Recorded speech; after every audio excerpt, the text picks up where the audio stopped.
Hello Stampers, my name is Linda Bedinger and I'm an independent Stampin' Up! Demonstrator. And today I'd like to show you how I made a box to hold this candle and how I figured out how big my box needed to be to hold this candle. This is the second in my series of how to figure out a box size for what it is you have that you want to build a box for. So we're going to start right at the beginning of this, and I'm going to walk you through it step by step, and we're going to make a box that this sits inside of, and it's going to be a square box to hold the candle, and it will have a separate lid. And so that's what we're going to figure out how to do today. So I'm just going to go ahead and dig right in. The diameter of my candle here is just short, I think you can see that, just short of 3 inches. And I like to give the candle a little wiggle room once the box is made. So I'm going to say that the box needs to be 3 inches by 3 inches. So our first measurement is 3 inches, and that would be what the base of the candle box needed to be. The next thing we need to do is figure out how tall our candle is. And in this case, this candle happens to be exactly 3 inches tall. So I am going to add 1/8 of an inch onto that. So that's 3 1/8 inches. And so we know that the bottom part, or the bottom shape of the box, needs to be 3 inches square. Then we know we have 2 sides here that each need to be 3 1/8. So it's 3 inches plus 3 1/8 plus 3 1/8, which gives us 3 6/9 2/8, or 1/4. So our box is going to need to be 9 1/4 inches square. And again, that was the circumference going both directions, so I know how big the bottom of my box needs to be to hold this candle. And we decided that that was 3 inches. And then on the height, the candle is 3 inches, so I added 1/8 of an inch to get the depth of the box that needs to be. And so, and because our box is going to end up being square, this measurement is square. So it's 3 plus 3 1/8 plus 3 1/8, or 9 1/4 square. The next thing we're going to need to do is figure out how to score that, and then what the measurements for the lid are. So this is the box itself, and then the lid is going to need to be 3 inches square to cover the box, plus 1/8 of an inch. In fact, it might even make it 1/16 of an inch, because I want a very tight-fitting top. So we're going to say 1/16 of an inch, so I need the lid to be 3 1/16 of the lid of the 3 1/16 inches in order to cover my 3 inch square box. Then I would like for my box lid to extend down over the box by approximately 1 inch. So, and I'm going to need that to happen on all 4 sides. So it's plus 1 inch, plus 1 inch. So, and we need that square to fit over our box. So we need a total of 5 1/16 inches for our lid. So let's start by getting our paper cut to match these measurements. So I'm going to bring my trimmer up here, and I'm going to use some Island Indigo paper. And the first thing we need is to have our box be 9 1/4 inches square.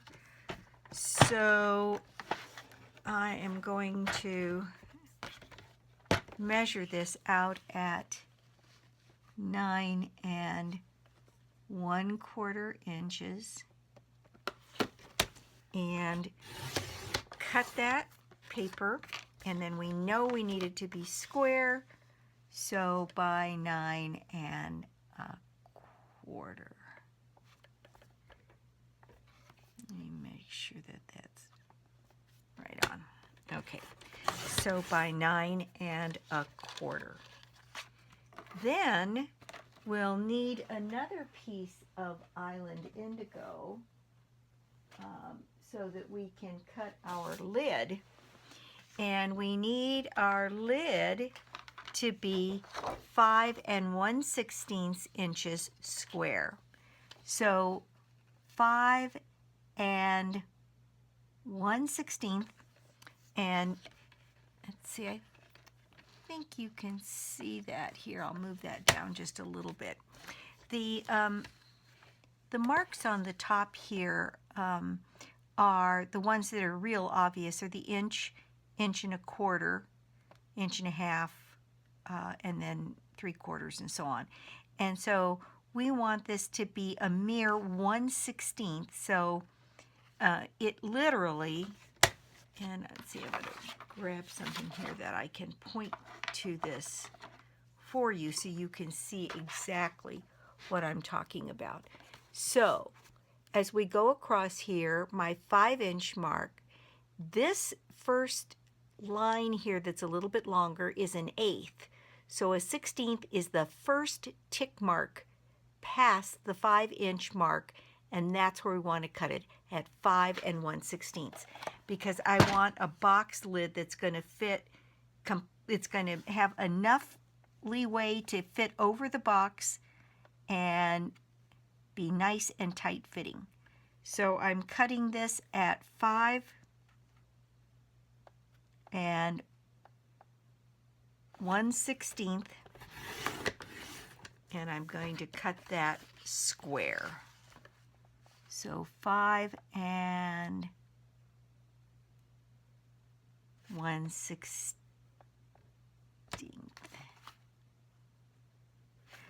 Okay, so there we go. So we have our two pieces that we're going to need to make our box, and that is 9 1/4 squared, and that's this piece, and 5 1/16 to make our lid. Now, how do you figure out how you need to score this?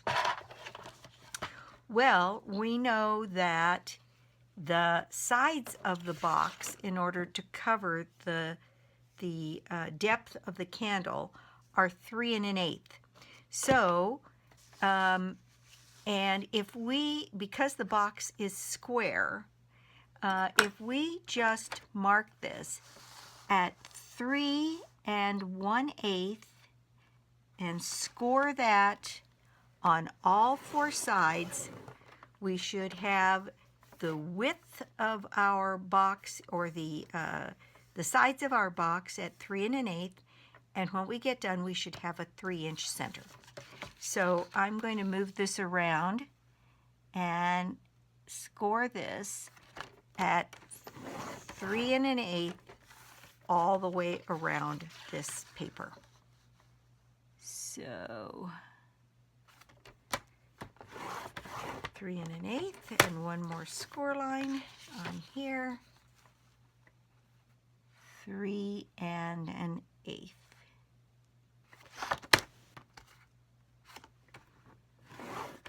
There we go. Now,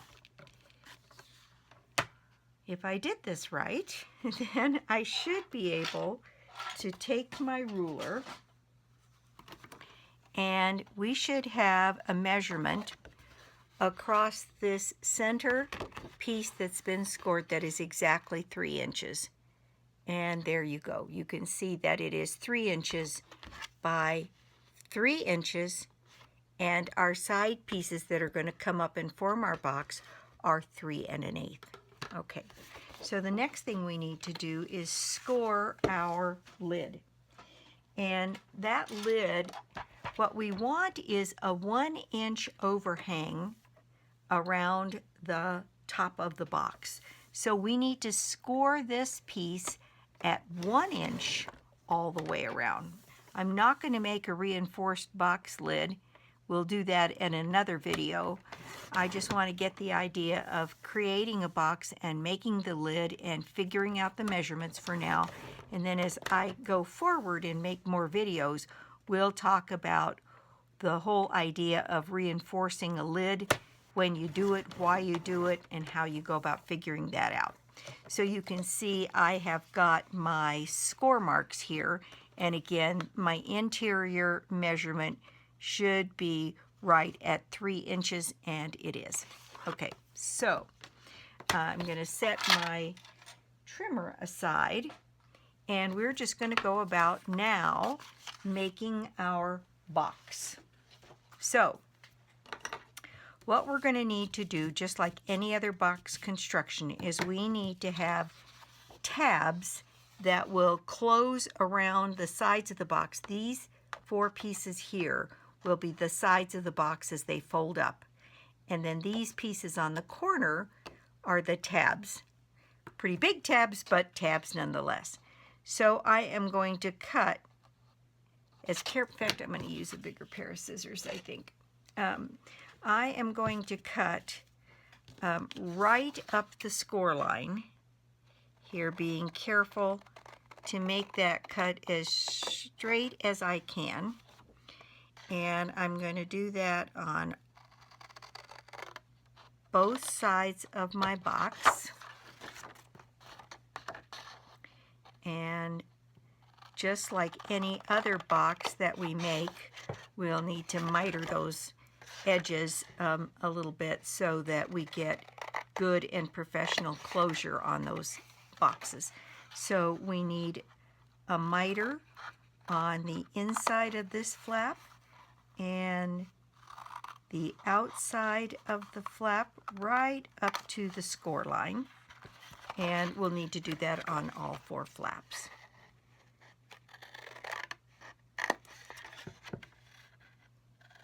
And in fact, these end flaps are so big that I probably will trim them down just so that the box isn't any more bulky than it has to be.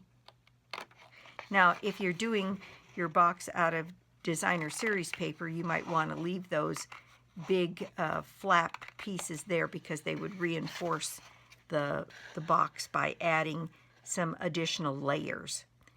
But for this is cardstock, and I don't think we need this. And I don't know if I mentioned, I'm making this out of Island Indigo. And then I have some pretty designer series paper. Let's see, and this comes from the Blooms and Bliss designer series paper. And this particular piece of DSP is got the matching Island Indigo color in it. And so we'll be using that to decorate the outside of our box. So this right now is what your box should look like. And I'm going to get rid of some of this cuttings here. And then, like I said, I think what I'm going to do is just reduce the size of these flaps by a little less than half. That is going to be more than enough to stick our box together. And they're just more in the way than anything else just because they're such big flaps. So I'm going to cut those pieces away as well. Okay, so the next thing I'm going to do is fold and burnish my score lines. And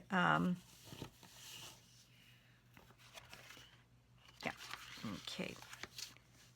So the one thing you want to make sure you do when you burnish score lines is make sure that your paper lines up to other score lines or to edges, so that you get the kind of crisp folds that you really want for this kind of a project. Because if your score lines that you're reinforcing here are wonky, your box will be wonky, and we don't want that. So let's see, 2 more to do. One going this way, and one going this way. All right. So now it's just a matter of, and I'm going to use Fuse, putting some Fuse down here, and I'm going to put a line of Fuse right along the edge of the score line here, and on this edge of the flap, and then I'm going to add some in the center. And I'm going to do that on all 4 of these flaps.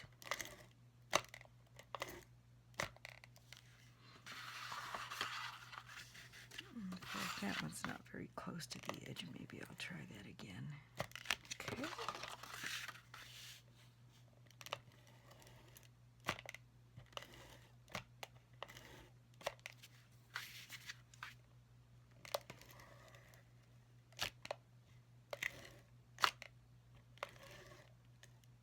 Okay, now the next part of this is just the same as it would be for any other box, and that is marrying this score line to this cut line to make a nice crisp corner on my box. And because we've mitered those edges, you can see here the miter goes down and there's no chance of it sticking out over your box.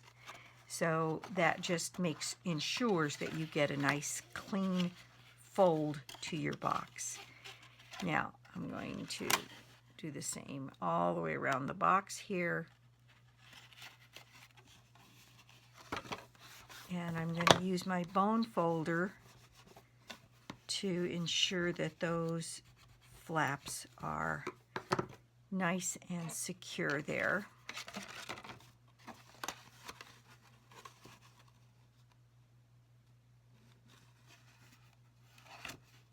Getting some nice crisp corners on my box. Once more, making sure that those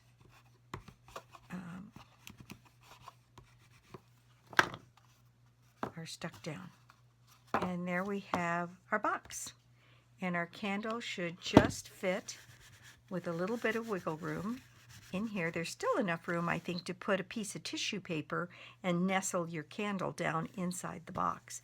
So there is our box itself. Now we're going to do the same thing on the lid that we created, and going to cut up the score line on the lids to create the flaps and miter those corners on all 4 sides.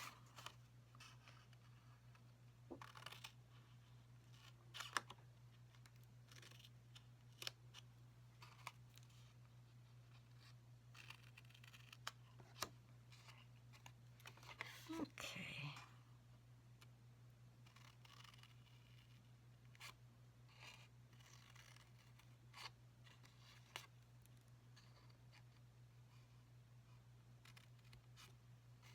Cut wasn't very straight.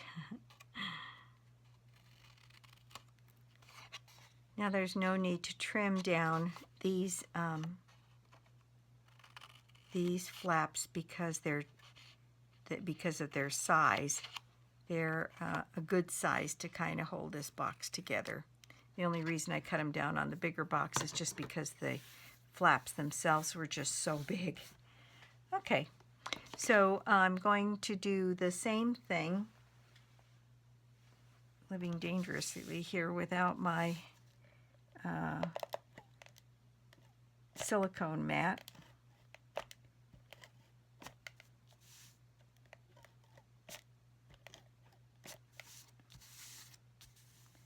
I did that without burnishing my sides first. That's definitely something you want to do before you go putting glue on things. So I am going to have to finger press those, which I can do. Much better to use your bone folder and do this before you put on your glue.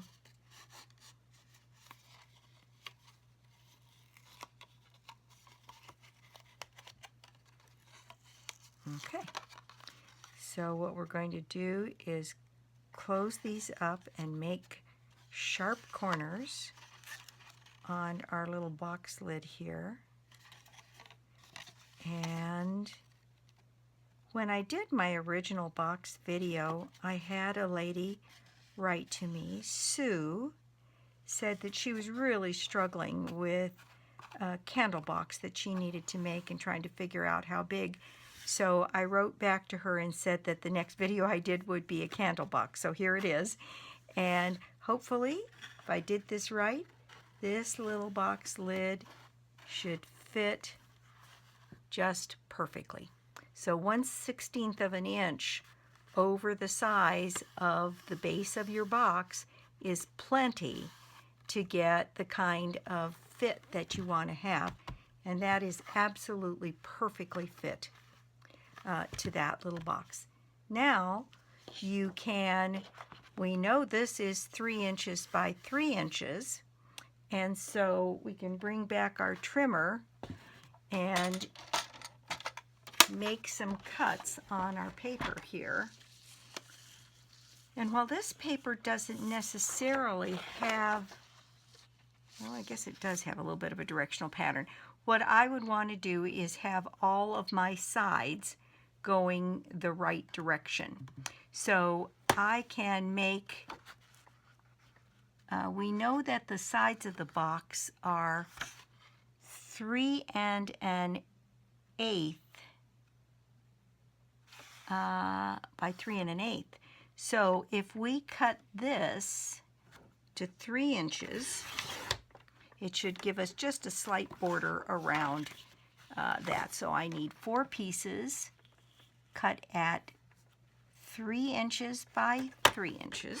We'll just test this theory and see exactly how it works. And 3 inches, and that should be 3 inches. Okay, so I've got my pieces cut for the side of my box. And now I need one for the lid, and the lid is 3 inches square, so we need this to be just slightly short of that. So I'm going to say 2 7/8 of an inch square. So cut this at 2 7/8, and this going this way at 2 7/8, and there I've got my one that's just a little bit smaller. So I'll move some of these things out of the way, and I'm just going to put the minimal decorations on this box because you can do a lot more with flowers and other kinds of things on your box when you make it. Okay, so let's see, we've got these 4 pieces are the ones for the side, and I'm going to leave that candle in there because it's going to give a little support as I adhere these. But these little side pieces, so it looks like they need to be cut down by about 1/8 of an inch on the one side. So I am going to just take a little 1/8 of an inch trim off of these. No,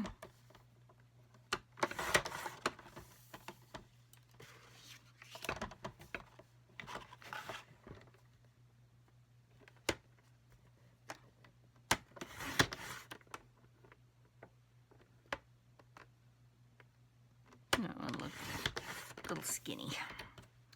Okay, and one more here. Taking roughly an 1/8 of an inch off of there. Okay. Now what I'm going to do is add just a little bit of snail to the back side of these papers and adhere these to the sides of my box. There we go. And so that my patterns are all going up and down. When you have a directional pattern, you have to be very careful that you get your patterns flying in formation, or your project is going to not look as professional as you'd like. So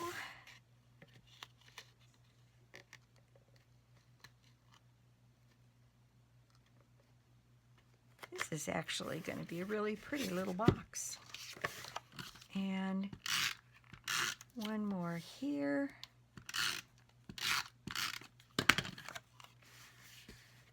It's going to, oops, almost put that on backwards. Again, there. I'll fix this off camera. It just doesn't look like it has quite enough glue right on the end to stick. There we go. Okay, then I had my one other little piece that I cut a little bit short to sit here on the top of my box. And so I'm going to add this little piece. And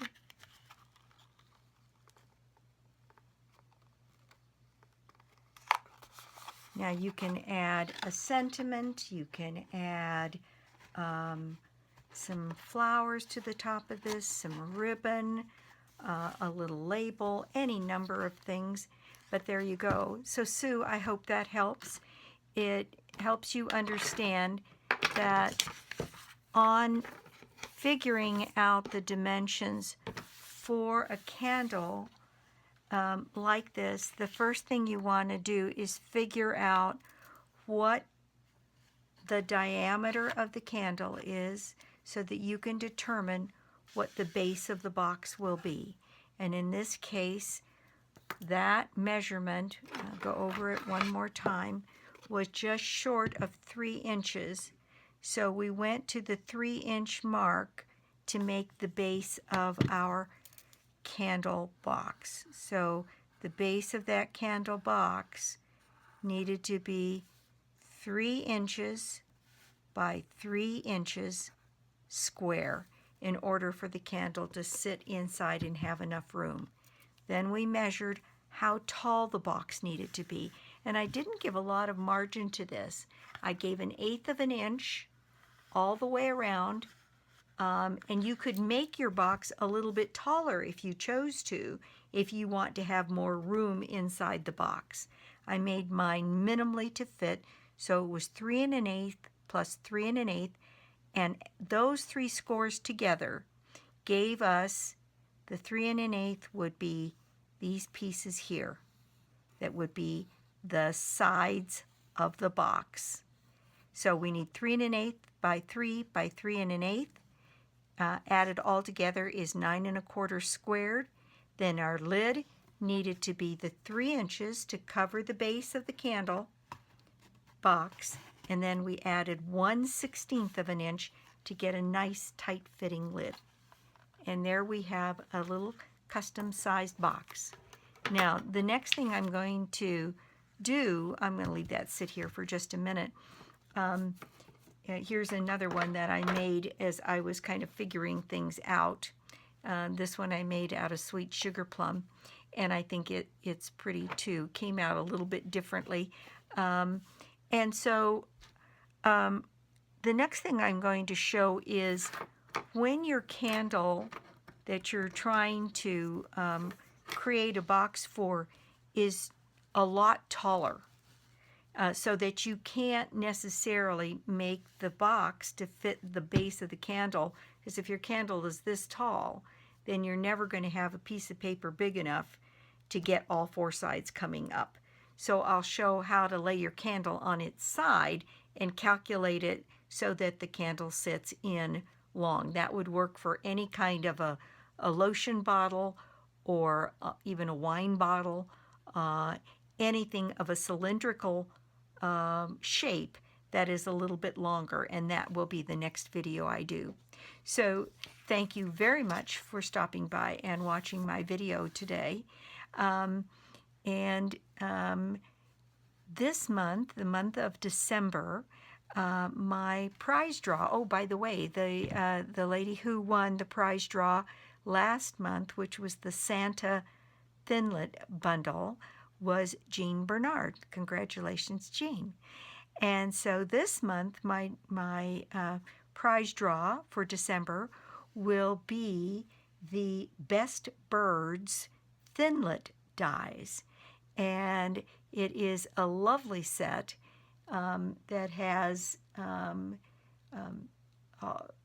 big birds and little birds, and they're filigreed, and it's just a beautiful set. And so I think that's $27 or $28 in the catalog. That will be the prize draw for the month of December.